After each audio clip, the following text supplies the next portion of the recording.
Hi everyone, welcome to the Source Code podcast for July 9th? Yes, 9th July 2017. I am Hell's Knight. And I'm Michael.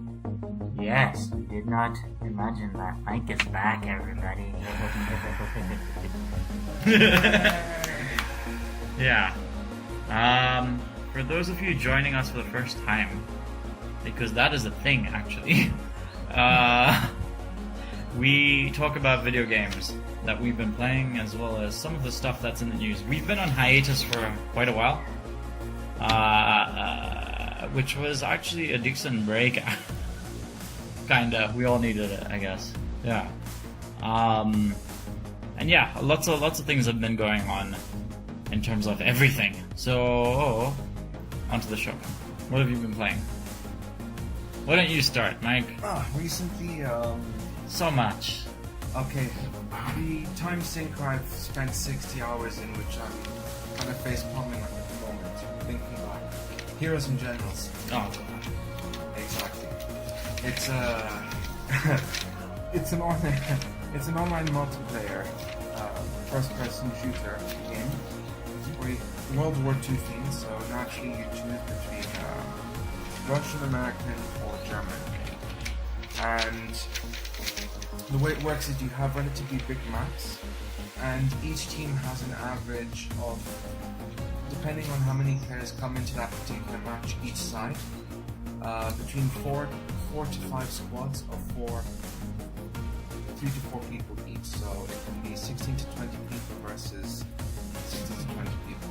And you have different classes you can choose. You have soldiers, you have recon units, you have snipers, you also have pilots. So you get to have air support and run at the same within the same map. So in that respect, it does really good. And the way it works is each on the map, each side has their own side of the map that they start on, and there are points which you need to capture. When you capture, if one side captures every single point, they obviously win. However, if one side manages to capture the majority of the points, but the enemy team manages to maintain defending 1 point, then they have a chance of winning. As in the team that's losing. Yeah, the team that has lost all the points, if they manage to defend a point long enough, then they are the ones that actually win because they managed to hold their ground. Right. So there's quite a bit of strategy involved. It's fun. So why is it cringeworthy? Cringeworthy because the one thing about this game that severely sucks from my perspective is the grinding involved. What do you mean? You start off with a soldier, but to unlock any other, you need to pay with the in-game currency that you earn. And in order to do that, you need to play exceptionally well. Otherwise, it's just round after round after round. And the grinding isn't just to unlock the different categories within that cycle, different player types. You also have upgrades for your weapons, and those require unlocking as well. So they force you to choose between upgrading yourself or getting new guy. And assuming that's it, because so far I've been playing on the German side, right? I have a soldier. All the progress and all the credits I've spent there, you can create another soldier if you want, yeah? But then you need to repeat the same process there. It sounds like a free-to-play game, Mike. Yeah. Yeah. To some degree, yeah. So if you were to spend $60, what would you get? $60, I forgot how many credits that actually unlocks, but you would not, with that money, I don't think you'd still be don't able get to everything. fully unlock everything with one character on one side. So it Not is even a with one character on massive one grind fest. Yikes. It's a massive grind fest, so they expect you to be paid a lot. But okay, it's fun. Yeah, you have It's 60 fun, hours. You have 60 hours. Perhaps I've just played it so much that at this point my brain is just saying take a break. But it can be quite fun, and if you play with friends and you guys constitute a unit, then the potential unfolds. So do you have to start with the soldier, or do you? You choose the side, the axis that you want to play as. You start off as the soldier, and how you want to go about moving forward from there is up to you. So you can just focus with the soldier. Choose a path. Let's say you want to focus on rifles, so you're just going to invest your time leveling up the rifle, and then saving up the credits to unlock the upgrades for those weapons. But this is the thing that frustrates me. If you create another soldier, like the base level experience for unlocking certain skills, you need to repeat with the second one, even though it's in the same axis. Why don't you play a good game? Like I said, this was introductory as the time sink that I spent. Otherwise, recently I played Super Hot, which was awesome. Short but really sweet, and I can imagine with VR it would be cray cray. So how hot is it? It's super hot. Okay. What makes it super hot? Just the entire premise of the game. Yeah. Which is? It's a very, very interesting mechanic. Essentially, it's a first-person shooter, right? But it's not conventional. Now, essentially, if you stand still, as long as you are not moving or interacting in any way, whether it's shooting or trying to move around, time moves really slow. It doesn't come to a standstill, but it's very, very, very slow. So with that, you can start strategizing how to fight in certain situations. So if you're being surrounded and multiple people are shooting at you, you can stop, so you can scan the area, figure with the weapon that you have what other items in the environment you can potentially pick up to throw at them, and also to dodge their bullets. That's really cool. You can also jump from you're taking possession of one character and you can take possession of the others. That's a power that unlocks, I think it was a third through the game, something like that, which can be very helpful. So there are actually a couple of levels which are designed when they start that you have to do that. There's no way to start off that run unless you make that jump. Yeah. So with all of those combined, it makes an interesting. Yeah. game. It looks really cool. So what It I've is. seen is like a guy kill one guy, throw his gun at another guy, Yep. jump, take possession of that guy, catch the gun, shoot the guy who he was originally, Yeah, and then like move on. Like that's so fucking And you nuts. have miscellaneous objects in the environment a lot of the time that you can use to pick up, like assuming you're unarmed, and throw at an enemy. You get a katana as well. Yes. Right? I use that so much. You can actually slice bullets in half with that. Yeah. Really? Yes. Oh, If cool. you time it well. Yeah, and there's even an achievement, so when it unlocks, like... Oh, you can I'm a even badass. shoot. You can even shoot other bullets. Yeah. Other bullets. Out of the air as they're coming towards you. Dude, like that's insane. It was very well done. And outside of the main campaign itself, I'm not gonna say what the story is because it will spoil it. But is it a good story? It's interesting. It's pretty condensed. It's not too elaborate, but It's simple. It's sweet. it's a bit abstract, mindfucky. It's very cool. Then you have a couple of other modes where it's to try and like time trial, beat the level as fast as you can. Yeah, and the other one is basically how long can you survive. That one gets tricky. Yeah. Wasn't there also a thing like you can play the levels and set conditions, like only finish this level with a katana? Possibly, I didn't get to that because after finishing it and playing around with the survival rounds, I decided to move on to another game. Okay. Yeah. Which other game? The other one I got into is Layers of Fear. It's You've been on a roll, dude. it's a first person perspective game. There's not much shooting involved. It's not an FPS. Is It's it an similar onion? to like Soma or Amnesia, etc. So what would you classify that? An onion An onion with layers. with layer. Like, it's not, I wouldn't call it a walking sim. Well, it's a first person. Yeah. Is it like Amnesia? Yeah. Or Yes. is it's like Amnesia? Yes. So do you have to run and hide? No. Okay. You don't. No. Essentially, again, I really don't want to spoil this. It's really difficult because sometimes I really want to You talk want to about say it, it, but but for you the can't say benefit it. of those that haven't. How does it start? What's the premise? The premise, I'll just say this. You basically play a character who is slowly losing their mind. Uh-huh. And so what you're experiencing is this character's way of trying to process and deal with the factors involved in why he's losing his mind. So the design and art is quite relatably abstract in a very weird way, because you see, there's certain hints about what's happening. Aside from just telling you what the premise of the story is, it also reflects his psychological condition, and the way they have managed to project that, I was very impressed. Like, the team is definitely very skilled when it comes to that.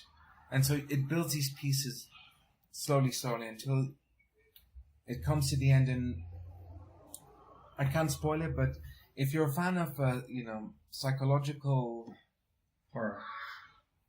horror to some degree, yes. It's not a typical horror, and it's not designed to like jump scare and freak you out. It's more disturbing.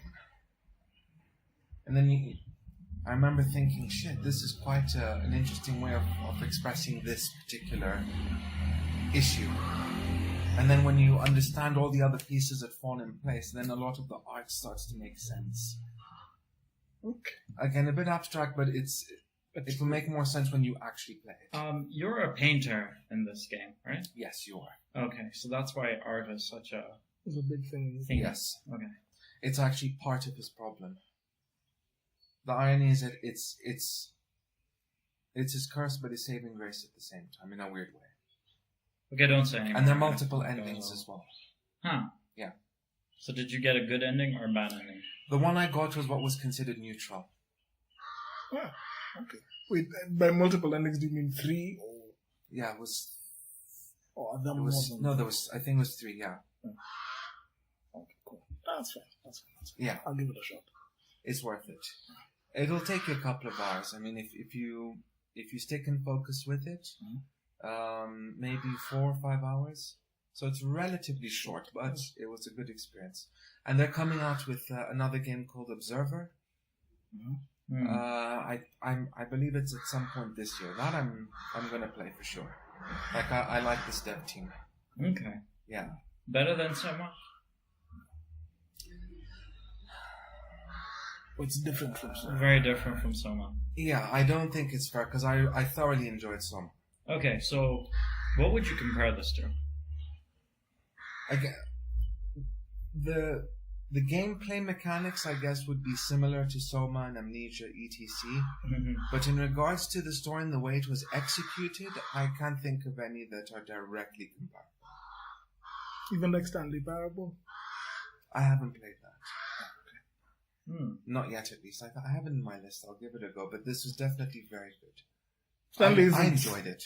Stanley comedy. isn't scary. The only stupid thing in this game, the only niggle is that there's lots of cabinets and drawers that you can open and interact with, but most of the time it is completely redundant. Except for finding collectibles if you want to achieve 100% completion. Yeah. And you actually get an achievement for opening enough stuff. Thorough search or something along those lines. Yeah, but aside from that, it was really well done. But it's one of those games you need to experience it yourself. Like talking about it either spoils, and even then doesn't really accurately do justice. I'm not playing it. That I think would be fun. Actually, I think from the horror/psychological games, this one you would actually you would be able to You go- say that with every single horror game you No. play. The other ones I always love because I like the jump scares and seeing how you react. But Soma didn't really have jump scares. Oh, yeah, they did. Not really, no. Dude, Soma was just when that freaking Yeah, it was- thing turns your way. That was fucked up. Like, Oh, yeah, don't but look at that whenever you thing, look at them, right? So you have to. Like, what the shit is that? Like, It's cool because now you need look, to in figure out every how to- single how to- situation, without just someone staring tells you like don't look that way. You're going to look that way to know. Actually, Like, that's it's- something that came up in Layers of Fear as well. So don't look. Then you know. And now, if you do, depending on the ending you want, it affects. Okay, now I'm spoiling. Okay, never mind. I'm not playing it. Play it. No. Never. What have you been playing? Me. Huh. Dishonored 2. Uh-huh. Yeah. So, you played Dishonored 1. Yes. Okay. And DLCs. Okay. Yeah. Did you like Dishonored 1? Yes, very much so. Okay. Now talk. Dishonored 2. It's a lot like 1. Okay. Yeah. But the good things, the good thing for me about Dishonored 2 is all the stuff that you had in 1, like they don't change much. They don't actually even change the powers. You have an option right from the beginning. I know this isn't a spoiler or anything. Like, you have an option right from the beginning to choose if you're gonna play with Corvo and continue the story from 1, or if you're gonna switch and play as Emily. Yeah. Now, if you choose Corvo, you'll have the same old powers he's always had, plus or minus a couple. If you choose Emily, you get she's totally different. You get to play a totally different game. And you see, remember in 1, if you played the first one, you didn't really have an option as to whether or not you use the powers. The closest you could get to playing it without powers was only using Blink, because that's the power that you're given and you have to finish the game with. Because a lot of the stuff is designed to use Blink. Yeah. So in this one, you're given the option not to use any powers. And later on, you get the option not to use any powers, if you so please. And choice is a big part of this game. Huge part of this game. If you thought the first one had options, the way in the first one you had either lethal or non-lethal options on whether to take guys out, how to approach a situation. Typically, you'd sneak through, do something, figure out whether you want to take the guy out with a lethal or non-lethal option, then sneak out. Yeah. In this one, you could literally bust through the doors non-lethally. Say hello to my little friend. Exactly, yeah, and put guys to sleep. Yeah, you could play. They've changed even the way that they rank you at the end of the stage. Does it affect the narrative though? Yes, to some point. Right. To some point, because again, you have specific targets, and how you take down those targets affects how the game turns out. How you approach guys between targets, how you approach the stage in its entirety, changes the chaos, and it's very easy to get high chaos. Very, very easy. So if you want to play low or even neutral chaos, it's a lot more tricky. But it's just as satisfying.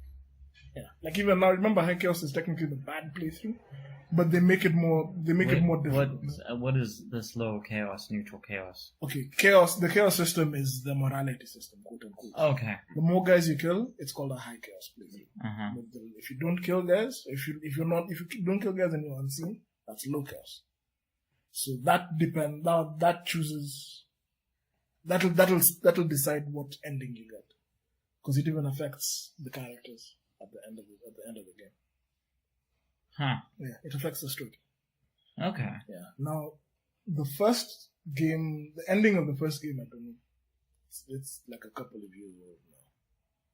Like, you save this girl that was kidnapped from you. Yeah. Yeah. Now, if you played High Chaos, her outlook is very different from how you played in Low.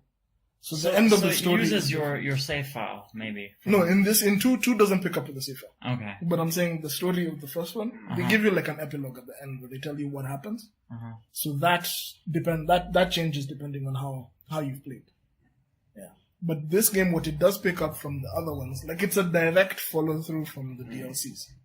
So if you played if the story from the first game goes into the DLC, the first DLC, which is called The Knife of Damio, which follows one character's story, an assassin's story. So the characters that are brought to life in there. And then after that, you follow him again while he's taking down a coven of witches. Brigamore The witches. Brigamore witches. Yes. Now that's the second DLC. Now, from the ending of the Big More Witches, this happens. It's 8 years after that. Okay. Yeah. So they all follow one And another. the comics are then in the middle Yeah. of that. Yeah. So if you're really invested in the story, it's a really good payoff because all the characters that you remember, most characters that you remember, they get throwbacks or they get direct, like cameos in the game. And the story worthwhile? Yeah. They did a good job? Yeah, they did a good job. It's by the numbers, it's a familiar story, but it's really done. Like Is it done well? it's done well.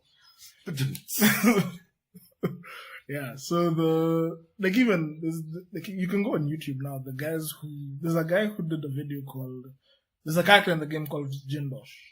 If you watch the trailer, you remember the guy with the mechanical mansion and the robots? If you watch the trailer, that's the guy. That's one of the targets in the game. So if you go to him, like his mansion, like even the level design is brilliant. He has this mansion that's sort of like a clockwork house. Mm-hmm. So if you're going through the mansion, you flip a switch and the room ahead of you changes.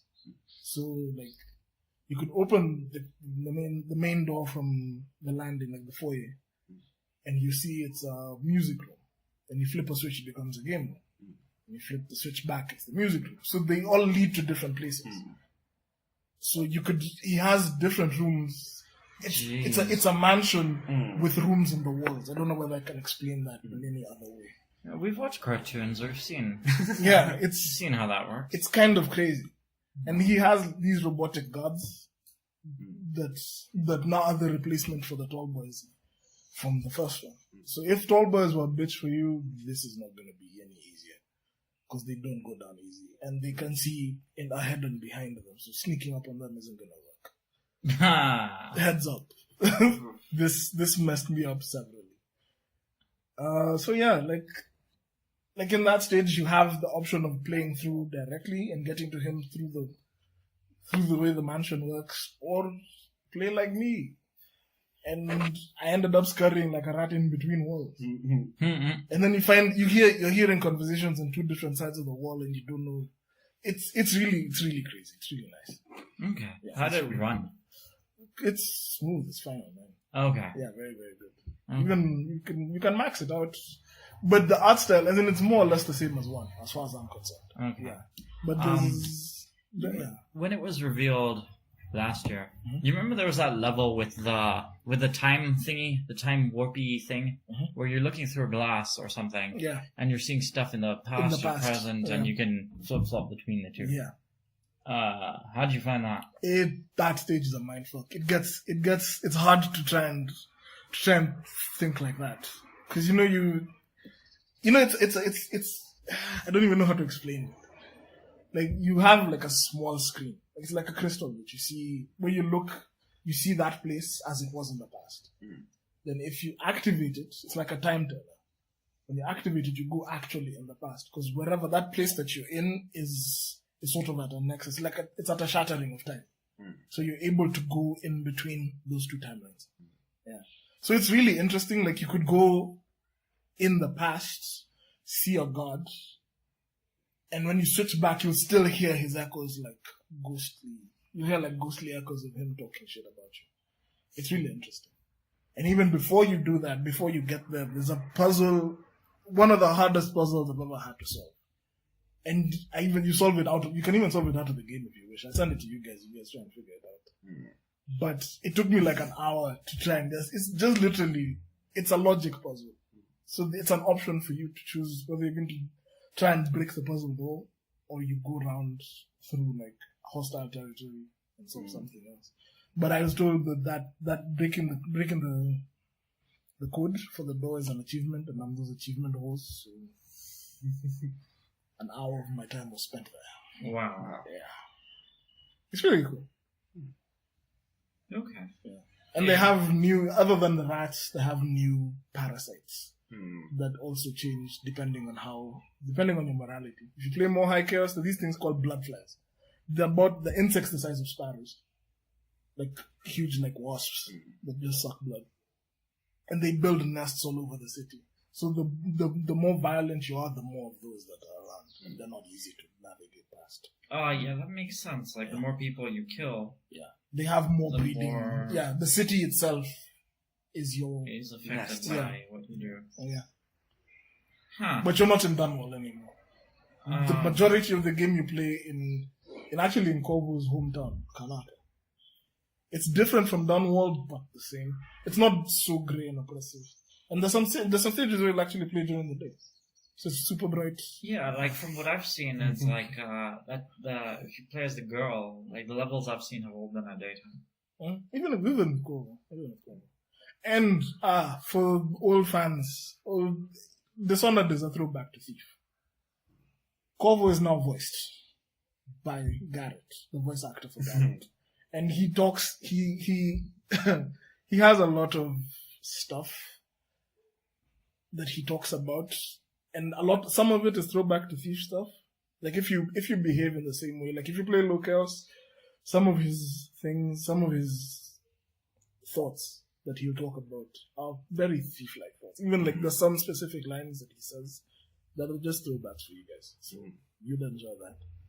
Yeah. But it's also very cinematic because if you go playing and you kill gods, because Corvo feels like he's been like those guys they're coming at him again. So he'll start talking. If you play violently, he'll start talking shit to the gods as he kills them. So it's interesting. Huh. Yeah. It's really deep. It's nice. Sounds like that kind of thing. You'd actually like it. And again, choice. You can approach almost any situation like 100 ways. You'll see. I'll break it. I know I will. I don't think so. I will. There's a whatever online. There's a video of a guy online who killed that Jindosh guy 100 different ways. I'll find a way. So yeah, you Don't figure it out. underestimate my ability to break logic. Nah, go figure it out. Let's go see. I have the first though. Yeah. If you can, Has the expansion come out? The Death second one, of the Outsider. Death of the Outsider. Not that I know, not yet. But I'm actually waiting for that. I'm I think I'll Can give I- this title a go once all the DLC. expansion and DLC are out. Let me ask you, why are they going to go kill the Outsider? I don't know whether they'll even actually kill him. I don't think they can. I think it's just a title. No, in the trailer they're like, we're gonna go kill the Outsider. Yeah, but you see Dun, dun, dun. that's brilliant. That's Dowd. I don't think Dowd can kill the Outsider. He wants to. Because as far as he's concerned, this is getting into the game now. Uh-huh. As far as Dowd is concerned, the Outsider was the start of his problems. Because he got the mark. And all these things have been as a result of the Outsider granting his mark to people. So he figures, if he kills the Outsider, none of this would have happened. None of all the chaos, none of all these issues. Yeah. The Empress dying, all that, even Delilah herself, none of that would have happened. I don't know. Any of these people are. Yeah. Now, these are all characters. Now, Delilah is the bad guy in this. She was introduced in Big More Witches. Not even Big More Witches. She was introduced in The Knife of Dunwall. Okay. Then you play Big More Witches, fight her in her coven. Then now in this, she comes back. Okay. Yeah. I'd say the reason I want to play Dishonored is I've heard good stuff about the world that it's set in. Yeah. The world is really interesting. It feels very real. I don't know how I can explain But that like further. a Final Fantasy Grim World? No, it's different. It's imagine how Thief was, but just slightly more. It's not nearly as deep as Final Fantasy, but still pretty good. Okay. Yeah, and there's a lot of text that you can get in game that will give you like history and all that stuff. Correct. Yeah. Lusty lizard maid. Yeah. Anything else? Okay, so that's a stealth game, right? Yeah. Okay. So I've been playing a stealth game, Which one? in quotes. Assassin's Creed 1. You see, I started playing it. I thought it was a stealth game. It is not a stealth game. It's a parkour simulator. It is not even a. It is so. Okay, look, it's really old. Mhm. But when I started playing it, it was really, I was amazed by it. Like the art style. Like I see why they keep making Assassin's Creed games. The concept is pretty cool. No, like to create like look at the guy's costume. Like you could easily argue that Assassin's Creed shaped the look of most characters from when they first released it. Yeah. Like that hoodie thing is now everywhere. Like it's in Even Dishonored. yeah. It's in basically any Watch game Dogs. that relates to stealth. The hoodie, no, it's meant to replicate The Falcon, Hawks. the Hawk. Yeah. beak. Yeah. So, anyways, my point is, it's pretty. Iconic. It's Pretty pretty. Yeah, the art direction was really good. And the concept, so the way the movement works is you have buttons that control body parts. And it's really weird. For example, one button, which for some reason is called button 1, which is your left click, controls the weapon's hand. Button 2 controls the empty hand. Spacebar controls the feet. And shift is just to do things. Go faster. No, shift is to actually just interact. Like it's almost like E in FPSs or something. Yeah, it's a pretty weird control scheme.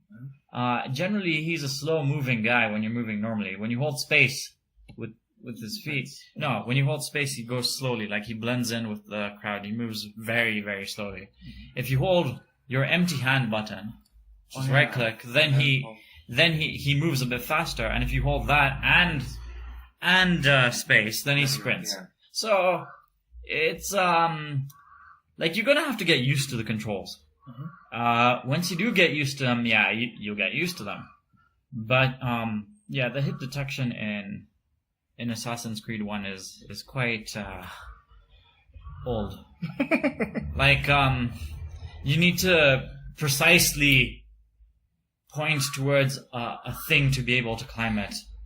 Like you need to be in the right spot to climb it, even though it's very obvious that he should be able. If he is able to jump like 2 feet, like climb something that's 2 feet above him, I mean something that's like less than a meter to the right should be just and like less than like 12 inches. To his right should be simple, but It doesn't. yeah. So that kind of logic is pretty old school. And also, so I called it a stealth game, and I was stuck on this bit where I had to go kill a bunch of archers, in order to be able to kill the main bad for that level. I'll come to the progression in a bit. But like I couldn't do it. Like it was just too hard to do. I was like playing it full stealth, role playing and stuff, and it was just too hard. And the thing is, every time you get detected, you need to start it from scratch. So this is like the third archer, or the fourth. Yeah, the third archer. So kill the first 2, the third guy. I can't get to him stealthed. So then I had a thought. You know, like I've done this about 8 times now. Let's just fuck it. Let's just rush. And so I literally rushed it, and I managed to kill all 3. I was not stealthing at all. And I killed all of them. I finished that mission. I got to the bad guy. I just ran in, did my shit, killed him, ran away. Like I just stopped stealthing, and it became a lot easier as a game. So I don't get it. Like, normally in stealth games, it's easier to be in stealth than it is to be seen. Yeah. In Assassin's Creed, it's easier to be seen than be in stealth. And that makes no sense. You had a Sujay moment. Yes, that was my shooting moment. The other thing now the annoying thing, which is why people complain about the Assassin's Creed games, but this is my first experience with an Assassin's Creed game. Already it's a little annoying. Like, in order to, like, the story is, you're given a kill list by the Order of Assassins or whatever. Like, I'm not talking about the story within the story. Yeah. I'm talking about the main premise of what I care about. Like, the Order has given you a list of 9 names and you're supposed to kill them.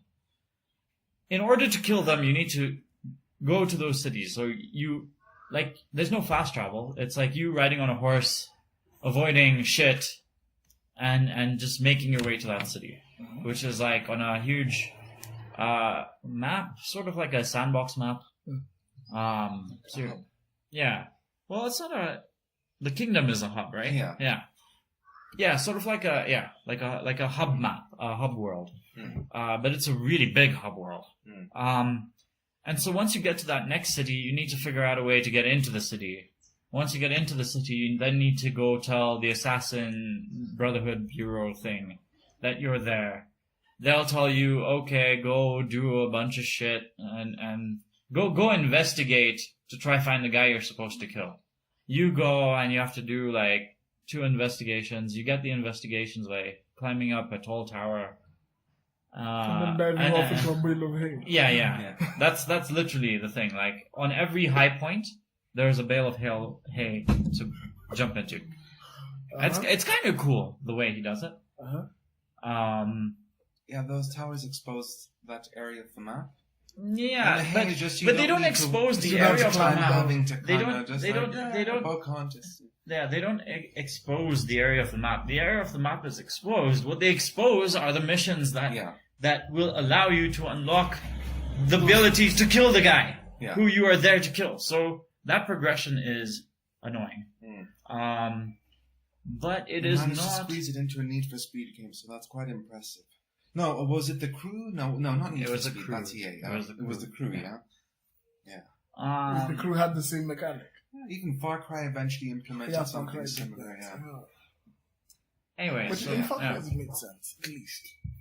Apparently, in Far Cry 5, they want to break the mold. And do what? I have no idea. There is no more. But if you follow, Assassin's Creed. the principal philosophy of Assassin's Creed, where nothing is See, true, it's not- nothing is permitted. See, the thing is, Assassin's Creed is not like it's just the progression is a bit like it's monotonous, a little monotonous, but it's not a bad world. It's not a bad game. It's literally just that monotone bullshit. But And that's prevalent throughout the series. yeah, so maybe I won't play the others after this. Although I'm not hating this game. That's the thing. I'm not hating it. It's just I get tired of playing it after a little while. I'm like, okay, I've had enough. Put it away. The new one looks really good though. The Egyptian one. Yeah. I don't know. It looked like the guy is like, he's not being stealth. Like, they've embraced it to a certain degree. Like, the guy's like jumping off a thing with a bow and arrow and shooting guys. That looked pretty dope. I haven't seen that. Yeah, like, there, so in the E3, that was released, yeah? it was shown off twice. So I'm talking about, I think it was in Ubisoft's, presentation. Like, the guy is like he has to kill some shit. So he first infiltrates the place, and he does that. He has a bow and arrow. The dude is like jumping off a wall and shooting them. That's not a stealth thing. And he's doing that. And then, like, when he got into the fight with the main bad guy, it turned into something like Dark Souls or For Honor. Like the other dude like had a shield and a sword. And this guy had like a shield. It was like, it was like a proper fight. They could It just looked drop cool. the assassin part of the name and just call it Creed. Yeah. Or just call it Egyptian War something. Yeah. Or whatever. Yeah, Because I don't know, the way you're saying is stealth It an looked- option it in looked- that point. Okay, so the way the guy climbs things is the same. It looks like Assassin's Creed. But they could be saving an animation. There. But it didn't look very. It didn't look like what I'm playing right now. Yeah. Okay. We'll check it out. Yeah. The story's probably gonna suck, though. Listen, this game right now, Assassin's Creed 1, I'm sorry, it does not have a compelling story. I found Blood Drain more compelling. Now you think about it. Blood Drain, you're given a list of 9 Nazi fucks who you have to kill. How is Assassin's Creed different? It's different because you're not a vampire, babe. It's different because combat is different, but I mean, it's the same story. Yeah, I can appreciate that, especially if you're playing Assassin's Creed for the first time and you're still on the first one. Yeah. But I'm talking about the story cumulatively between You're talking about the first Desmond one shit. and up to 3. I honestly, so far, do not give a rat's ass about Desmond. So, okay, if you've never played an Assassin's Creed game like me, because there are a few of us out there who I haven't. still haven't played Assassin's Creed. So. The premise is, in our present or near future, whatever, there's a bartender that's captured by a pharmaceutical company, and he's been told that he needs to help these guys with an experiment, or they'll fuck him legally in some bullshit corporate way of the future. And apparently he's like related to a long line of assassins which he ran away from as a child, something. The Animus. And so there's this machine that lets him relive certain memories, and they want him to relive those memories for some odd reason. Conspiracy or something. Or whatever. And so the main meat of the game is you playing his past life. Yeah, his past life. That's... Replaying the memories from his genes. You're playing his past life. So, yeah. Like his ancestor's life.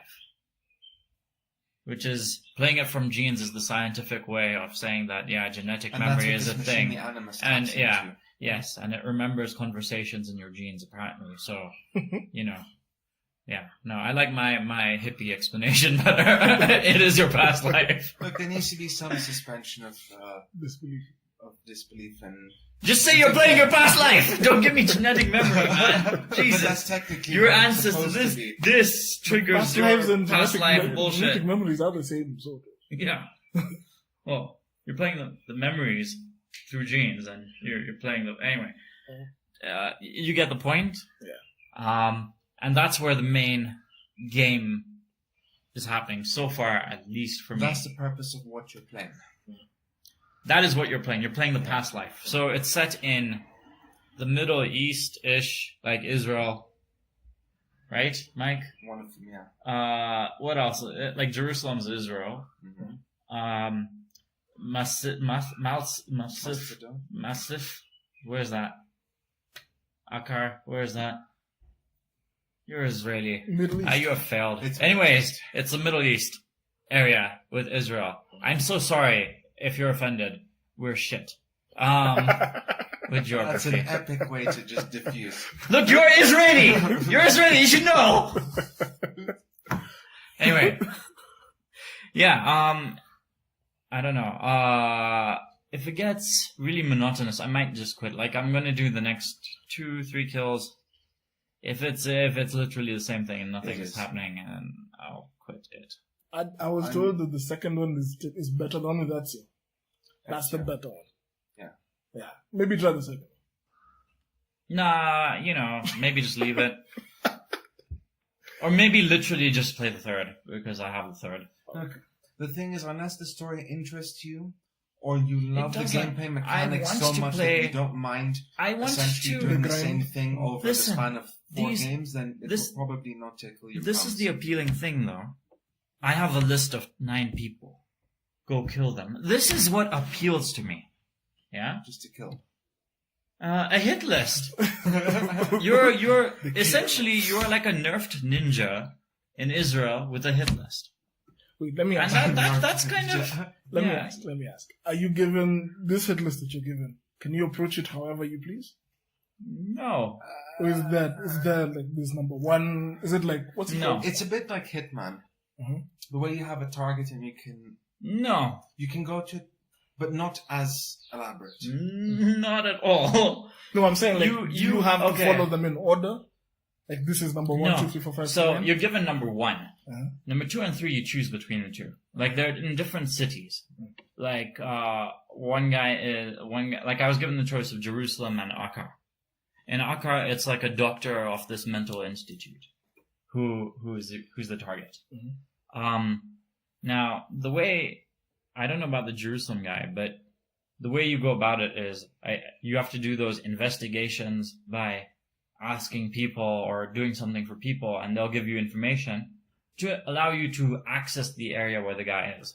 When you access the area, you see the guy doing something fucked up and going there. So you need to find a way to get to him and stab him, and then you need to find a way to run out. That's the loop. So there's not really multiple ways to approach it, I wouldn't say. Like I was wondering whether like the way the Hitman comparison has to come up, because in the Hitman game, these guys have a schedule, so they do stuff within that area that they're in. They enter and they leave depending, and then they do stuff within that. I want you to think about a space like in Skyrim, the tavern.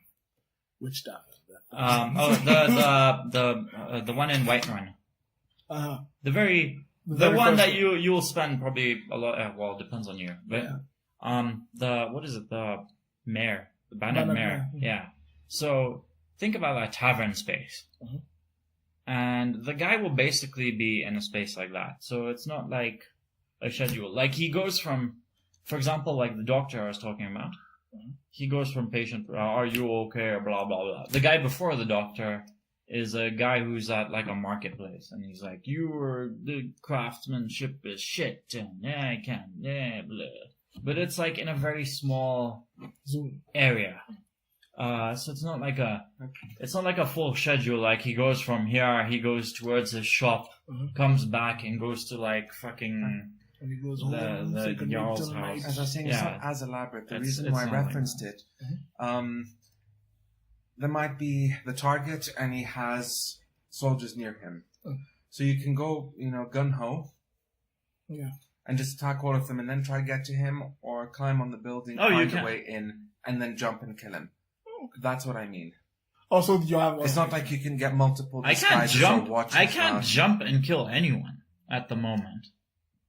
Maybe that's something I unlock later. Or maybe that was in 2 onward. Or maybe that was a different game. No, it's definitely in Assassin's Creed. I unlocked the ability to tackle people because I need equipment to tackle. When did Black Flag come out? 4 years ago? 3-4 years ago, yeah. Because Black Flag was the last one I played before I lost interest. Okay. Because as far as I was concerned, the story that I was interested in following, and even then it's hard for... It was a bit weak because the original creator had conflict with Ubisoft and left. So now Ubisoft, as far as I'm concerned, is raping the series. So I not like Metal Gear Survive. Have you tried it? No. Okay. It was delayed though, wasn't it? I'd rather they just don't make it in the first place. But it was delayed infinitely. Just leave it now. No. Konami, just chill. Continue making your pachinko machines and just leave it at that. They stopped that as well, haven't they? No, the irony is that that's a significant part of their income. Okay. Pachinko machines. Survive just painful to watch. Yeah. What else have you guys been playing? I've just started playing a Hyperlight Drifter. How hyper is it? I love the art style and the soundtrack is awesome. The quality of the game is quite nice. Story-wise, I still need to play a bit more to get a grasp of what is actually happening. But this world that you play in at some point was ravaged by these massive titans. And you can see the remains of them all over the place. And you're sick with something. I'm not sure what role that plays. When it comes to gameplay mechanics, you can shunpo, using, if I remember, So it's a twin space, stick kind of shooter, but a melee twin stick shooter kind of thing. kind of, yes. You do have a like equivalent of a gun, and you recharge the ammo by breaking objects or attacking enemies. It's possible to upgrade your blade, like different moves that you can do to help with certain situations. So, example, one upgrade for your blade is if enemies are shooting projectiles at you, you can run and slash, and it deflects them. There's another one where you can have like this triangle shunpo that you slash. Okay. And you have upgrades for your guns and. If you have no idea what Shinpo is, it's basically like a blink. Like a flash step, like a blink. A blink, yeah. Yeah. From Bleach. But a blink. Yeah.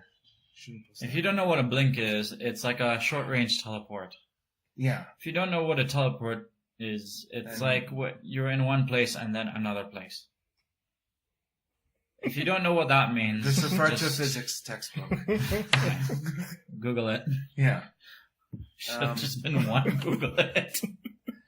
Yeah, so the upgrade mechanism, you basically pick up these points that are scattered all over the place. So when you collect 4 points, they combine into 1 token. And then different upgrades cost certain amount of tokens. Okay. So this game has been really influential with Warframe. Warframe? Yeah. How? The devs are a big fan, so yeah, they're huge fans of the game. So they keep adding mechanics from it. I'm curious if this point thing. Is Wait, what they add mechanics from Hyperlight into Warframe, or Warframe into Hyperlight? Yeah, they add stuff from Hyperlight Drifter that they thought was cool. They're like, what if we put something similar to that in this game? So I think the way of unlocking points or things like that might be from there. The unlocking point, I don't know whether they changed it in Warframe, but it's more or less... It was just collecting XP, essentially. I don't think that much has changed. And the main map it's a hub in itself, and there are essentially 4 quadrants where you go, because at the very center of this map there is this tile on the floor with 4 triangles, and within each quadrant there are numbers, I think it was around 4 switches which you need to press or release, and it unlocks one of those triangles. And then from what I gather, most likely in these 4 major areas there'll be bosses there as well. So after you release all these switches and deal with the bosses, then you go to the next final boss. Yeah. I'm still working on my way to the first boss. So it's like and I'm trying to find all the switches before going to him. And there are lots of there are quite a few different routes you can take to explore the map.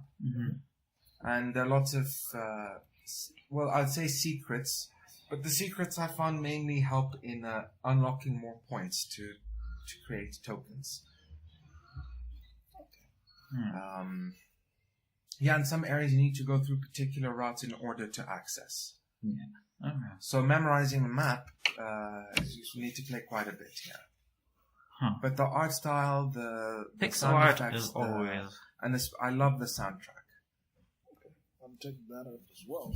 The animation quality as well, like the developers have done an awesome job with the game so far, and I'm barely a quarter through. So when this game first came out, it was kind of sticky and like it was pretty meh. So the dev, he basically took all the feedback and I think they rebuilt it in a different engine. And now it's really good. Like they went to the effort to go back and fix the game. There's a game creation software called Game Maker, and that's what this game has been made from. But initially, no, it's still using that. Okay. Game creation software. I haven't played any other games using it. Yeah. But you see, with Game Maker, the way it works is at the start, before you start making the game, you decide whether you're doing it in 30 frames or 60. And if you've committed to 30, you then have to start from scratch again from 60. Installed through Steam. If you go to the beta option for the game, it gives you access to multiple branches. So I've been playing with the latest branch so far. I haven't tested the prior ones to see the difference. It applies to Windows as well because the Game Maker is a multi-platform engine. Yeah. Okay. So I would assume those builds affect all the others as well. Okay. Yeah. It's worth checking out. Definitely. Okay. Definitely. And while Warframe is hanging in the air like right now, I tell guys that if you have a Twitch Prime membership, They're giving Frost they're giving out a Frost Prime, a Rhino Prime, a Siandana, which is in-game, a cloak or a scarf, a scarf, and a bunch of other stuff in the game. So if you can register for, this entails registering for Amazon Prime, then you register for Twitch Prime, then you can link the accounts, then you get your stuff in game. I don't know a single person who uses Amazon Prime. You do? Yes. I You do? used it once. Yeah. No, that time when it signed up, but there's not But much. you see, there's this Prime and then there's Prime TV, right? Yeah. Is that available in our country? Yes. I think so, yeah. Okay.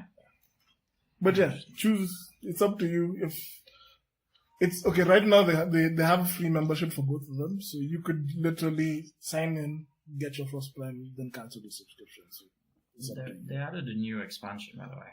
Yeah, and then there's a bunch of new frames. I logged in yesterday. Yeah, there's a bunch of new frames. You logged in yesterday. Still not interested. Fuck. I don't know. Again, look, I think the only like- reason why I played is if I played it with you guys. Like I can't play it with That's essentially my thoughts exactly. Yeah. But I like that it's just one level. You know, like it's not like an open world. Yeah. It's No, like you they're go actually and play working on a an level. open world. Yeah, the expansion is basically the dude lands on like I just watched a bit of it, like what they were showing at TennoCon. Yeah. Like you land on a planet and it's got like all these NPCs around, and the Excalibur thing is just walking around and looking at stuff. I think I'd enjoy that as well. But I'd prefer playing it with guys that I know. Yeah, I really hate the online community. it's definitely. But I don't know whether you guys would be interested in trying it. I am. I liked Warframe. Like I liked the concept. Like The it was concept so is really, really satisfying. cool. Killing guys is really satisfying. The concept is really, really cool. And the thing that I give them props for is making the characters. The way they make the frames, everybody can, as in everybody will find something that they like and will be satisfied by. Yeah. And there's a thing that me and my pals talk about. Every game that we tend to enjoy gives us hero moments, in quotes. So there are those moments where you feel like this 10-star badass when you complete something. Warframe has that in spades. So what chased us from it was the grind, but if you can get your head out of the need for stuff and all that, you'll really enjoy it. Getting that stuff is part of the experience, which is No, the experience is go kill shit. There is stuff like, do you want to get this new thing and blah. I still have just Excalibur. But I still haven't gone very far, but I still have had those moments of And even insanity, and I haven't played with anyone I know. And for me, my favorite frame is Excalibur. Like I started with him, I and I feel I don't want him. hey, no, man, Excalibur. He's cool, but he's not my, like, I'd rather Rhino. Okay, I like tankier idiots. Like Rhino or Atlas were like, I've seen those frames. I'm like, those are for me. Excalibur, he's cool. He's very cool. But I want Rhino or Atlas. Like not for me, I don't know. Excalibur just scratches an itch to the others. Like He's very cool. I have 5 frames that I really, really like. But of the 5, I find myself playing one of 3. Excalibur, Rhino, or Necros. Necros looked so cool as well. Yeah. Necros is a necromancing cyber ninja, like space ninja. Like, dude, you're space ninjas. Let me tell you about a story. So in Warframe, we were doing the survival. So you have different types of missions. Yeah. You have assassination missions where you have to go find this one guy and kill him. You have what is it? Defense missions, which is like defend this area for as long as you want, and then get the fuck out. Yeah. Like, or you'll be asked. 5 waves. Like After every 5 waves, you're asked. Yeah, you're asked, do you want to leave or not? Then you have survival missions, which is like an entire map where guys just come after you, and you bail out whenever you want. Yeah. So I was playing a survival mission. Okay, there's several other missions. There's also like fucking space bullshit. There's one where you fly around. There's like literally stealth, don't be seen. There's like is ninja that the missions. official mode? Fucking space bullshit. Fucking space bullshit, man. Yeah, dude, you're wearing a fucking Gundam suit bullshit. And And then you have like this giant rockets sword. and all the space It's a lot like anime, Madness, by the way. It's a lot anime like shit. Like it's space ninja bullshit. Flying around in space ninja bullshit. No, so I was playing a survival with like 3 other guys, and that was that. So we're just doing that, and then we had this idea. Let's just see, because like the longer you're there, the better the rewards at the end of the run that you guys do. So we basically survived there for the time that we were supposed to survive, and then we all held out just near the exit point of the map. We all held over there, and it was a fuck ton of fun. Like no one wanted to leave because we were just like guys are just coming, like waves and waves of guys are coming in. You're jumping in, and like 2 strikes, you have killed like 20 people. And it's because everyone else is also buffing you and adding all sorts of shit to the mix. It was so cool. Yeah. And we just kept going and going and going and going. We've all done the mission, but no one wants to leave because like the longer you're there, the rewards increase. So I think one guy jumped in there by mistake and I quit. Like, that's how that happened. But it was really cool. I think I got a rare mod as well. Yeah, there are mod cards. Yeah. And again, the leveling system is pretty unique. Like you max out at 30 about it, but it's because of the it grind. is explained properly though. Yeah. It's good. It's relatively easy to get to max out. Yeah, to understand. Yeah, to understand, even to max out. But even when you max out, you haven't really maxed out because you can reset your character and retrain those skills over and over and over again. It's the other systems that are a little Yeah. conk. But I mean, like, for example, like let's say you're really good, like the thing about Warframe, it caters to different people, right? Yeah. There's some guys who just play it for getting stuff. Yeah. There's some guys who just play it for the gameplay. Yeah. There's guys also, who played for the story. The story, I honestly wish there was a Warframe comic. the story is really good. Yeah, they just condensed everything and just get like 200 issues and we're done. We have the background and everything is going on. Yeah. Maybe Warframe Wiki would help you. No, the wiki. I go through the wiki, but I wish that there was an actual comic Yeah. or something.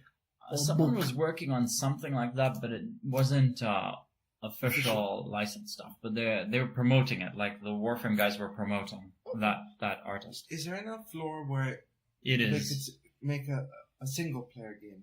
They could make 2. Yeah, there's Remember a lot Dark of Sector? lore. Dark Sector. Yeah. Wow, bit of a throwback. Yeah. They're the same guys. Ah. Yeah, so even there's one Excalibur skin that you can get where he looked like Hayden Tenor of Dark Sector. A lot of the stuff from Dark Sector is reused. A lot of the resources. Even the weapon that he had, like the funny, like 3-sided blade throwing stuff thing, is there in the game. Huh. Yeah. And his name, like, is right there, Hayden Tenor. Now the ninjas in this are called the Tenor. Yeah, all the ninjas are called Tenno. He's that ninja. He's that ninja. Yeah. There's a story, by the way, for me. There's a time I was playing with my pal. So it was me and him and then 2 other random guys we met online. So one of the guys, he was leveling up with us. So my pal is a Frost, I'm a Rhino. Then the other guy was I can't remember who the other person was, but the guy who kept on dying was a Loki. So he's super fast. Like, he's so much faster than us. Like, it looks like Sonic. The game looks like Sonic for him. So he'll just run out. Blam! He's out there. He's in the middle of a fight. Can't stand it because he's low level and he doesn't have much gear. Yeah. He doesn't have all his powers. So we have to play catch up, run give him cover, revive him, and then move on and move on and move on. Yeah. So my pal got pissed off with him, the other guy got pissed off with him, so we were going towards the exit, and this guy tried to do the same thing you did. But he'd been dying throughout the stage, so nobody wanted to do that whole last stand outside the You all exit. just left. So those guys left him. Like, I was doing something else. I was following them, and then I realized, wait, only 3 guys at the exit. We're seeing the counter going, and then this guy has died. And then he died again, by the way. Yeah. So he's waiting for a revive. And I was like, he's used up his revives for the day. He'd have to pay to actually revive now, or he'll die, and then he doesn't get the rewards. And I'm like, I know he's been a dick to me, but I don't want him to lose the gear that he's got. Yeah. So I told those guys, you know what, let's just go. We can make it. We won't really die, so let's do this. I'll go out and try and create a whatever. See here. You guys come, revive him, then we actually have to hightail it back to the exit and we get out. So we get they fixed that though. Yeah. Like if now you go to the exit, It's instant. you'll get out, or there'll be like a wait, Yeah. but you'll get out. Yeah. Like So you now- don't have to wait for everyone. No, yeah, there was a counter that now there we have to wait. But that was early. That was in early Warframe days. So I get the Rhino has 2 moves. Has a bunch of moves, but his most special moves is one called Iron Skin, where he gets this exoskeleton, glassy thing, where he's impermeable to any damage. And then there's another one called Stomp, where he stomps down so hard he stops time. And everybody just flies up in the air. So I come there, I do that. Those other guys come, they revive him. My other pal does another smoke globe thing, and he's killing guys in a giant blizzard snowstorm that he's conjured. Nice. So as all this is going on, this guy is looking. He's like, "Whoa!" Now you're seeing the chats. So he's like, "Whoa, you guys are super high level." He starts essentially hero worshipping you for just saving him. And you in your head, you're like, you're gonna get here in 2 weeks. So it's not we're that far ahead. So yeah. I am nowhere near that. just Do you have all the powers of Excalibur, all 4? I have to get back. No, I don't have the ultimate. Ah, fine. Then The you're not too ultimate. far. I've seen the ultimate. You're a week. Not even a week. You're like 2 plays out. They changed something with him. He had the Shunpo. Yeah. The Slash not a dash. Shunpo. Yeah, slash dash. Yeah. It's sort of like a samurai, Something you know. And you can use that to even Kuzuryu-sai. climb stuff, and that's a pretty cool. That was thing. super jump. Yeah. Yeah. But then he has that. He's got the radio blind. He lifts his sword up, and He-Man logic makes everyone blind. And then he's got this one where he hits the ground, and these spikes come out and impale people. Radio javelin. Yes. So now they jump. So I don't have any other after that. Oh wait, now the last one. Now they remove That's the super jump. Getsuga Yeah. blade that does the Getsuga Tensures. Yeah. So before I don't have that. there used to be that radio javelin used to be his last move, because before that he used to have a jump move that he used to do. So now they scrapped the jump move, brought radio javelin down to his 3rd power, and then give him another power instead called Exalted Blade. Now that one is you get an ethereal sword, and then you literally throw Getsuga Tensures across the stage. Yeah, every slash of yours is like a wave. Yeah. And if you have mastered the way the game works, there's the melee combat is really really cool in I guess the later builds, like Melee 2.0 onwards.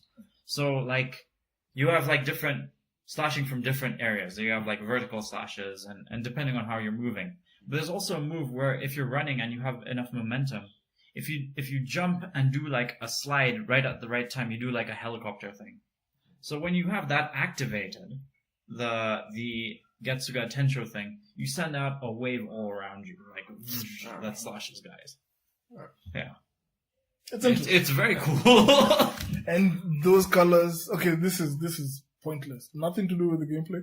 So the colors of that move are based on the energy color from the frame that you've customized. Yeah. So you could have any range of colors. It's not it's limited to anything specific. Yeah. So This applies to everyone as well. and this applies to everyone. Yeah. So you could have one that's brilliant neon pink if you wish. So that's up to you. Yes, you can. Yeah. You can have one brilliant neon pink. Is yours brilliant neon pink? I changed it quite a lot. I actually really enjoy that part, like changing colors around. Yeah. Like, it's just fun. Anyways, we should get back into it maybe and play together then. Okay. Get your You buds get together. involved as well. Yeah, like, it's 'Cause better than I Heroes mean, in general. yes, I'm tired of it. For fuck's sake.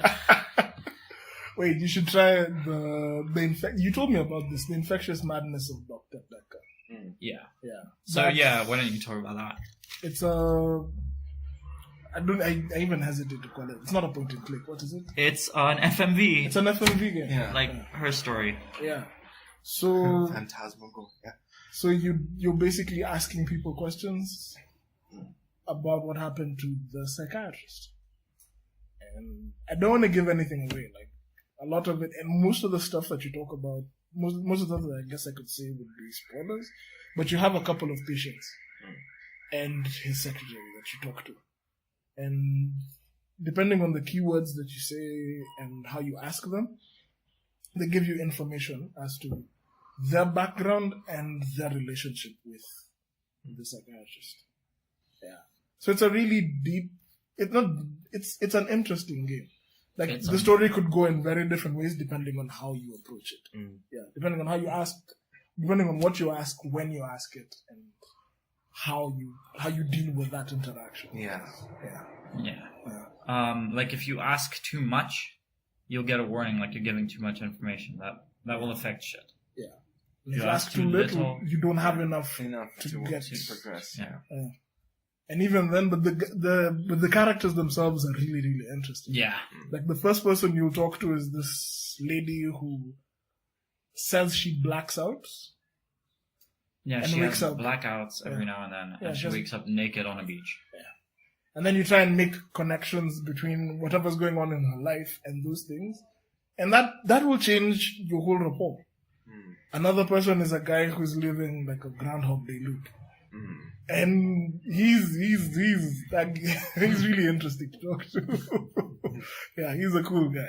No, you're supposed to, I think The premise is you're supposed to try to figure out what happened to the psychiatrist who died or was murdered. you Yeah. have to figure out whether it's a murder in the first place based on what these guys tell you. Yeah. And By if it interviewing is- his patients. Yeah. And if it was, then it becomes like a whodunit. And his patients are Special. very Oh, yeah, special. trippy. Like the way this game was described was like, let's say a patient went to see, like the doctor might have been quite fucked up as well, is the implication. Yeah. So like a guy who goes in for maybe something like depression later thinks he can control time.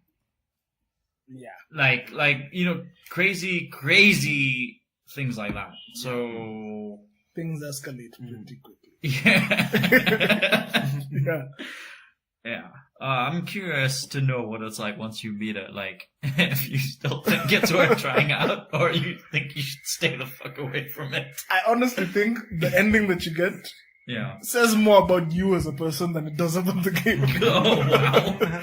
Yeah, because even the lines of questioning that I went through, my pal was like, "What the hell are you saying?" Because you have a list of Yeah. your previous question. Yeah. Yeah. So he went through my list of the things that I've been asking. He's like, why were you going this way? Why were you doing this? Then you have to like defend it to someone else. And he's like, I never thought of that. Like his whole line of questioning was very, And it led to something else. yeah, it led to something totally different. Yeah. So we can have totally different playthroughs depending on how we ask it. Well, I know it's on its way to Linux, and once it's available, I'll definitely get it. Go for Yeah. it, man. Go for Like, it's a pretty cheap game. It's like $8 without a discount. Which is weird. it. And I guess, no, it's worth it. It's actually worth it. Nice. You could, that's a game worth paying full price for. If you're into a different type of story and something new. Okay. Yeah. Anything I'll else? add that on the wish list. Anything else? Should we talk about wish lists on the Steam sale? Wish lists. Yeah. Okay. How's your wish list looking? It's still pretty much full. Like, The only games, Like how many games are on your wish list? 125, 26 there. Not that many. What about you, I Mike? have about 42. So, I had a problem. 1,000 plus. There was a time I had 300 plus very easily. Uh-huh. And I managed to cull that pretty hard to 100. 100 games at least. Did you call it by getting them or just removing them? Recently with the Steam sale, some deals were just too good. And here's how I did it, the Steam sale. Because, yeah, they were some, like, Divinity has never been that low. So, I basically was like, okay, let's just consider $60 and let's buy some games that are on my wish list. I think I bought like 7 to 9 games. Yeah, that fitted within $60. Yeah. And so they went in my library. My library is now about 400 games. 400 something games. Wow. And I looked at it. I'm like, what is going on here? And it just hit me. Like, what are you doing? Like, you have too many games. This is a problem. And so I was like, okay, like, seriously. Because that you're looking at now E3 and what's coming up. And there's such awesome games coming up as well. And there's still so many awesome games you haven't even played. Exactly. And this is seriously becoming a problem for me. So I called my 100 wish list again to like 42. And even I can't get it down to 10. Which is my problem. Like I can't. No, I never even bother looking at the wish list like that. Yeah. I'll wait. I keep games on the wish list until when I see them on sale. Yeah. When they're on sale is when I'll consider buying them. If not, it's okay. My wish list was initially there to help me figure out what is a priority to play. Now it's there, like, if I get those games, if they're on sale and they're really cheap, I'll get them. I have to play them there and there then. Otherwise I'm not gonna buy it. Which was the last game either of you purchased full price because you just had to? Right. For me, there was a few. Sadly. Bayonetta. For me, sadly, was For Honor. That was pain. I think mine was Doom. And it was close to full price. Instead of 60, I paid like 40, 45 at the time. But Doom was worth. I wish I could have paid that 60. Yeah. Knowing what I know now, Bayonetta was worth that. But wait, what is the game that you have bought most recently? As a result full of the price. sale? No, as a result of the sale. As a result of the sale. Yeah. I got Shadows of Mordor was like less than $4. It was like $3.99. Wow. So that's the cheapest it's ever been. Yeah. I haven't played it. I still haven't. I started the game recently. Got into a fight with a bunch of orcs and got some low level guy promoted because I was just being an idiot. I've never played it since then. Like, I've literally racked up. You can go on Steam and check. I think it's 10 minutes. Wow. That's it. Yeah. So you? But dude, I bought like a bunch, like at a go. Like what of the wishes have you bought that you played? So, that I've played? Yeah. None. But Shadows of Mordor is like the most recent one. No, so I bought like literally 7 games in a row that added to. What's 7 of those? There was Divinity, Original Sin, the first one. There's Shadows of Mordor. There was I can't even fucking remember. Wait. There were like the two weird indies were like Tank Brawl, Crashlands.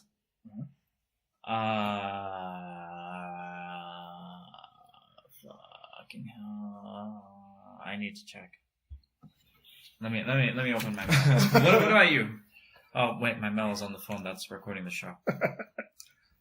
The only title I'm currently playing from the sale is Hyper Drifter. Which was, by the way, a game from the last bundle. And then a game that was gifted to me within this bundle was Total War Warhammer, which I need to spend a bit of time Okay. What else did I get? I got Invisible Ink. That looks like it's going to be fun. I got that. Is that co-op? I don't know.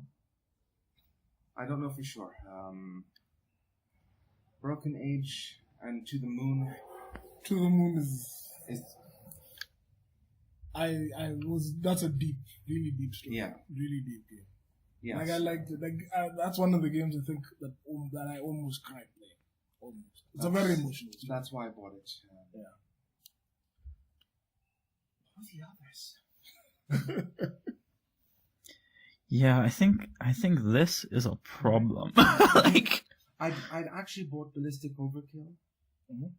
Because from watching the vids and a few streams, it looked like a lot cool. of fun. The problem is, in the time frame that I had it, there was hardly anyone online playing it, so I refunded it. Oh, okay. And got Broken Age and... Yeah. Because for me, the game that I got on sale that I decided to play was not Dishonored. Yeah. So I got Dishonored and what's this thing called? Splinter Cell Blacklist. Yeah. Personally, because I'm a fan of the Splinter Cell and Chaos 3 was the last good one. okay, I found my receipt. So I got Mordor Divinity, a game called Brilliant Shadows, which I've wanted for a really long time. It's a VN, but it's like fully voiced in English. It's not anime VN. oh, cool. But it looked, I don't know, the chicks look really hot. And Crashlands, Onichambra, which was the one for PC, the ZZ Crisis whatever thing. Tank Brawl and Duke Garborsky Mighty Swashbuckler, the point and click game with the big pirate dude who's out to get ladies. Yeah. Never gonna heard of it. Those are the games that I got. So that's actually not 7. That's 1, 2, 3, 4, 5, 6. Oh, that is 7. Oh, good. And what games are you guys looking forward to? All of them. Okay, from E3. Not even necessarily from E3, but just general. But even you can count your E3 games. Like the last night game that they showed. That looked really, really good. It's like pixel art, but with the lighting was really not pixel art. So it looked better than Duelist. Duelist for me is the best looking game I have access to. This is better looking than Duelist. Not for character design, but just the world. What else? From E3, I think that's the one I'm looking forward to the most. Because in Mike, What I'm looking forward to.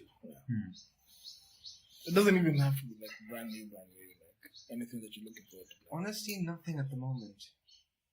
Nothing in particular at the moment. System Shock. Yeah, System Shock System 3. Shock 3, yeah, that's a bit down the Eventually. line though. Yeah. And That's like anything 2018, coming isn't it? recently, I'm not sure. Maybe that Metro game is something you'd be keen on. That's right. The new Metro game? Yeah, that did look pretty good. But There's a new The Metro new game. Wolfenstein. yeah, for sure. But at the end of the day, I'm also thinking from the perspective of if it's going to come to Linux. Oh, yeah. You're on your own, man. Yeah. You're on So your that's own. why my mindset on what I'm looking forward to needs to be in line with whether it'll come out for Linux or if it's in a condition where wine can play properly. Yeah. Okay. Because I remember, like now for E3, I saw they were doing The Evil Within 2, Yeah. but they didn't give anything. They showed a second of gameplay here. Yeah. Cutscene. Second of gameplay there. Cutscene. Second of gameplay there. Cutscene.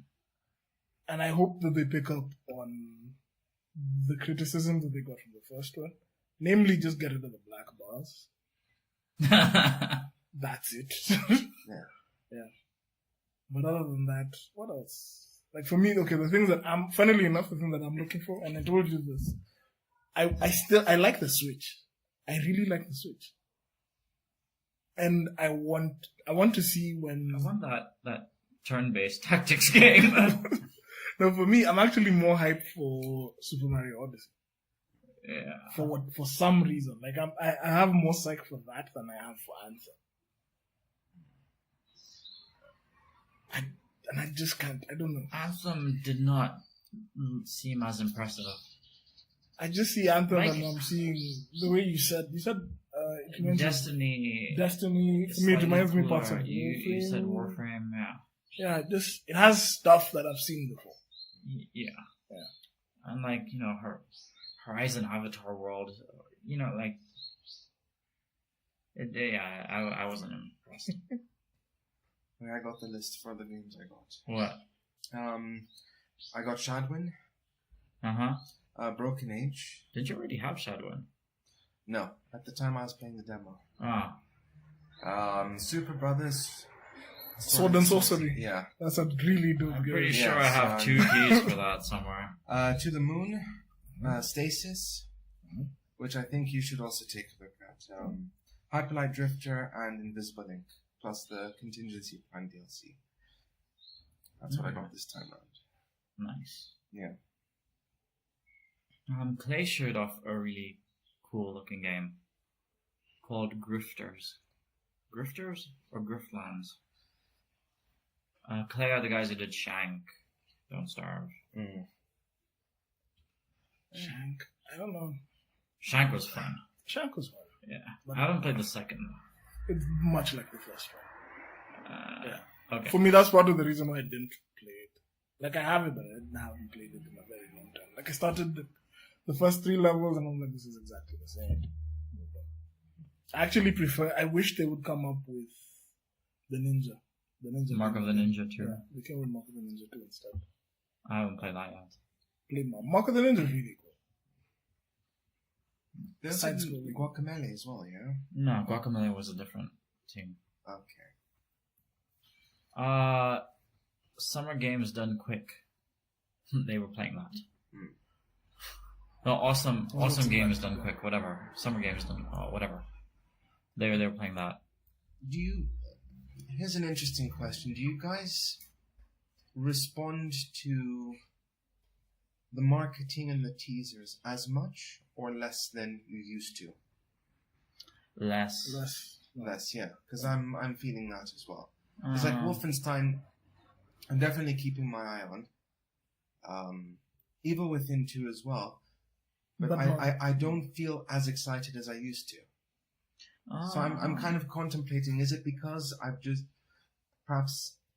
We've played a lot of games, that's the Yeah, other thing. having played a lot of games, there's not... So all the different angles that you can approach a game, even within the same genres, it's kind of predictable now. Listen. Or is it just like oversaturation of gaming where the mind is now...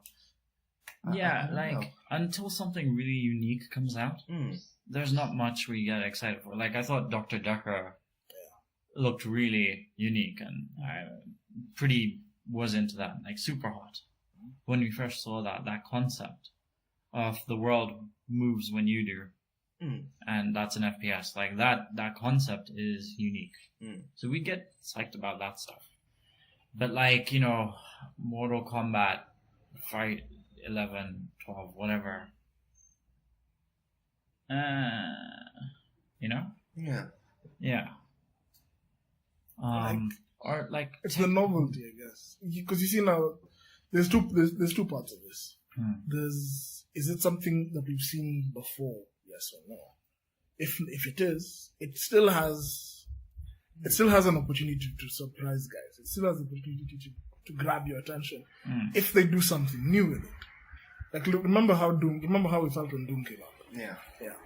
We've seen the demons. Even the redesign wasn't exactly like spectacular.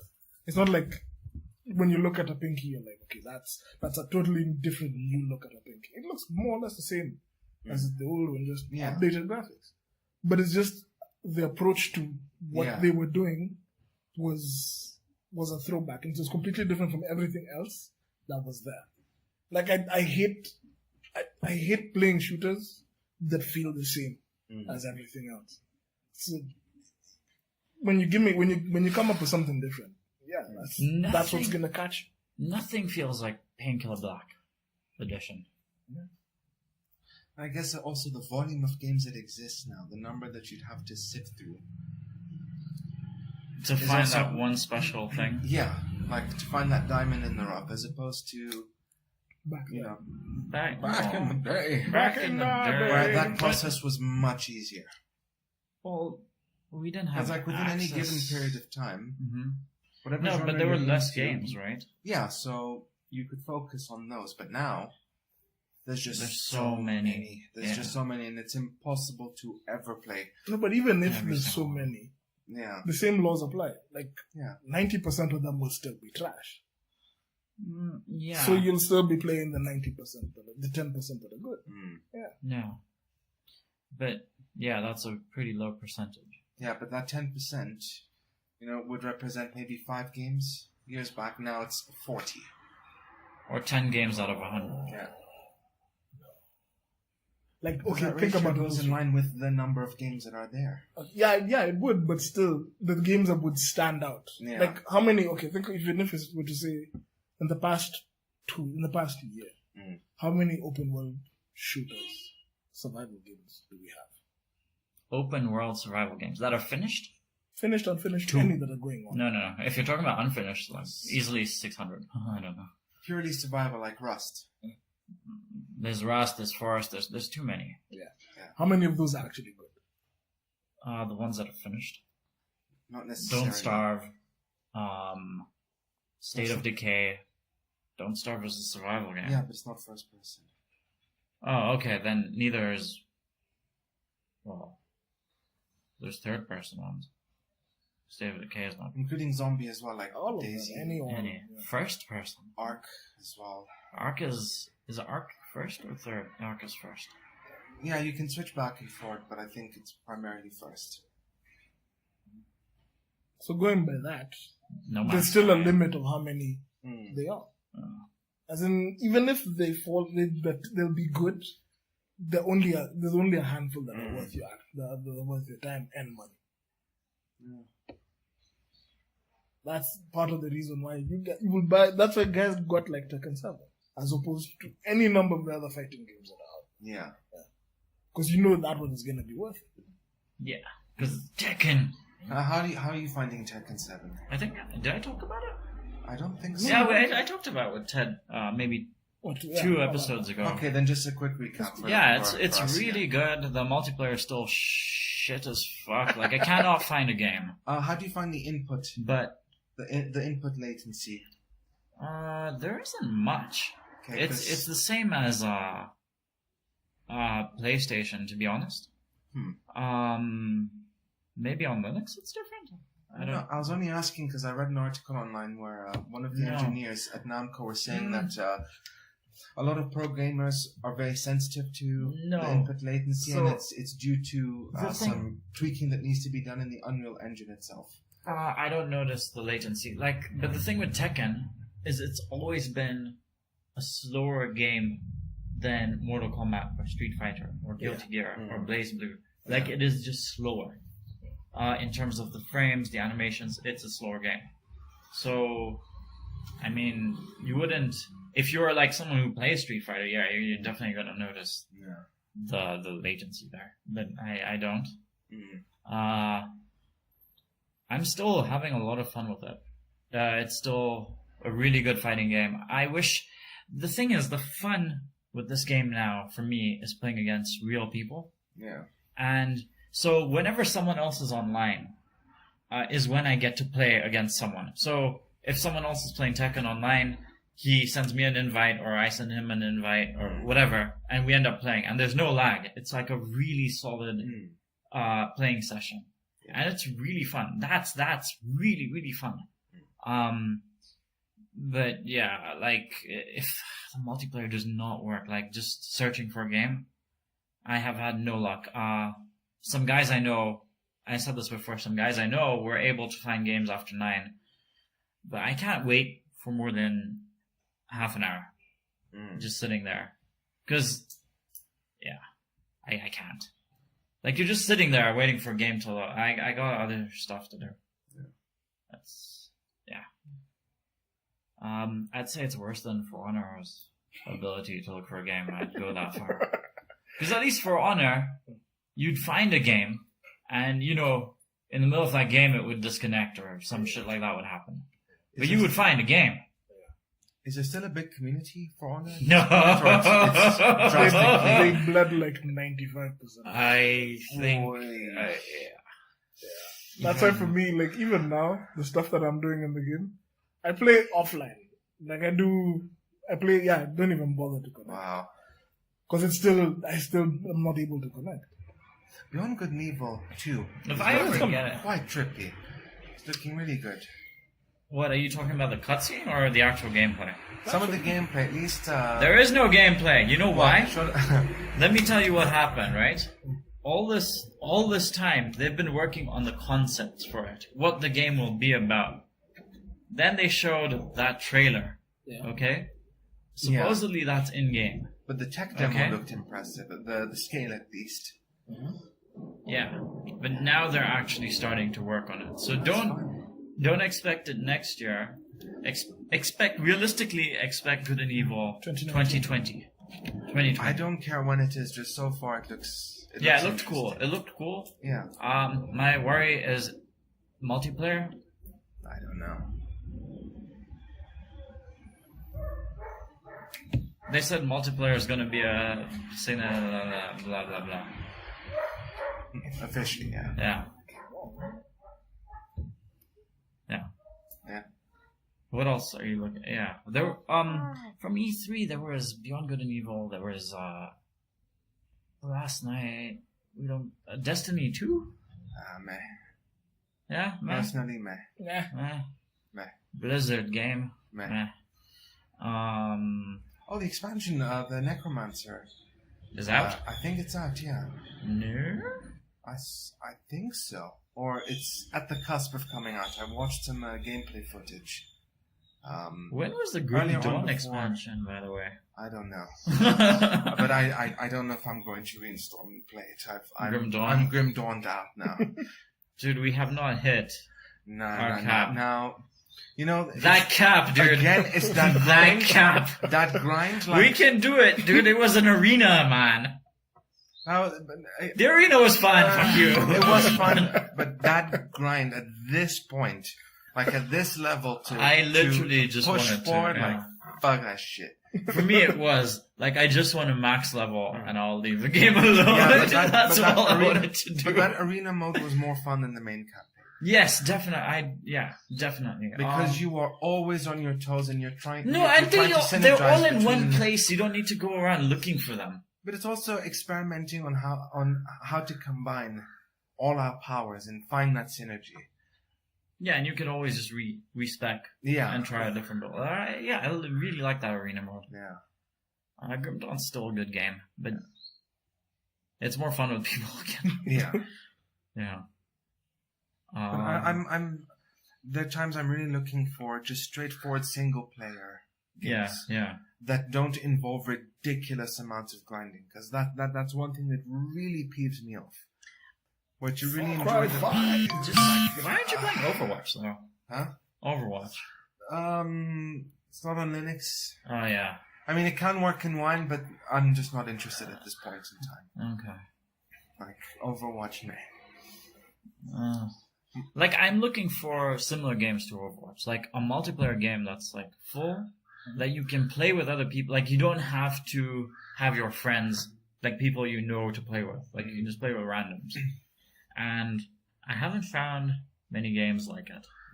So, like Killing Floor is I But guess. we still have Monaco to give a shot. Yeah. And Monaco's pretty fun. yeah, we have Broforce to Oh, yeah. Still have that pending. I need to try it. Yeah. There's a demo. Anyways, the show's going on. Does Enter the Gungeon? That looks pretty trippy as well. You like twin sticks? Yeah. And there's also Crawl that we could try as well. Crawl is only local. Oh, like a... Local co-op. Local multiplayer. Yeah. Which was a big complaint about the game. Still, yeah. Like, it's been in early access, the biggest complaint was, add online multiplayer. Because it's a really cool concept of Crawl. Like, one of you plays the dungeon hero, and one of you plays the adversary or whatever. And that guy can possess different things and try and kill that person. If you manages to kill that person, there still is the dungeon aspect, right?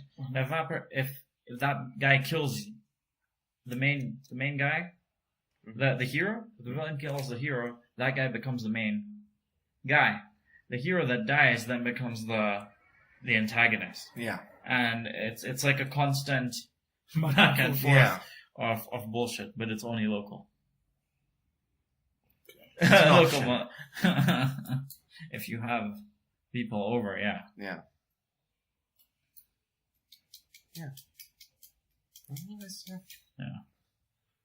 Just on a random note, the PlayStation 3 emulator has progressed heavily. Like, it's starting to play games working properly and at full speed. Okay, cool. So that's going to open the door. Because basically, I'm looking forward to playing the MGS saga minus MGS 5. So 1, 2, 3, 4. So either the first one on the PS1 emulator or Peace Walker. Twin Snakes on Actually, you Dolphin. can get all the way up to... Yeah. And then 2 and 3 from the HD collection on PS3, and then of course MGS4. And Peace Walker, why? And Peace Walker Peace Walker is supposed to be the best one. No. You played it? Peace Walker, I don't think is the best one. No. I've seen That's what people have said. And story-wise, if you want to follow the entire... Okay, I recently watched the MGS movie, which is basically all the cutscenes and some gameplay. Directed. So basically from essentially every single one, including Peace Walker. So it starts with... I'm not talking about cutscenes, though. I'm talking about gameplay. The gameplay itself. I'd put 5 ahead of Peace Walker. You play Peace Walker? I've seen it. I haven't actually. But then it's played part of the HD collection anyway, the PS3, as well as Metal Gear and Metal Gear 2. They really need to redo those games. Yes. Yeah. I think my favorite is number 4. I can't wait for the remake. Because it's a Japanese because Konami. And they're not going to do anything because they're out of gaming now. So they're just about, yeah. I mean, aside from Metal Gear Survive and Pro Evo, what else are they doing? Fuck yourself. Anyway, that's one of the beauty of emulators. Okay. Yeah, just thought to slip that in there. What is the MU called? RPCS3.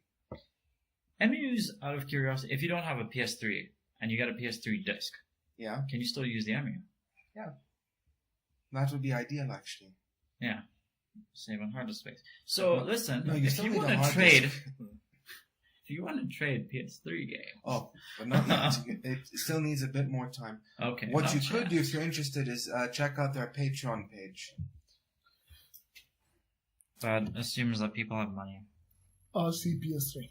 Dude, you know the CEMU or CMU, however you want to pronounce it, the Wii U emulator. Do you know how much they're getting a month from Patreon? Almost $30,000. A month? Yes. For developing an emulator.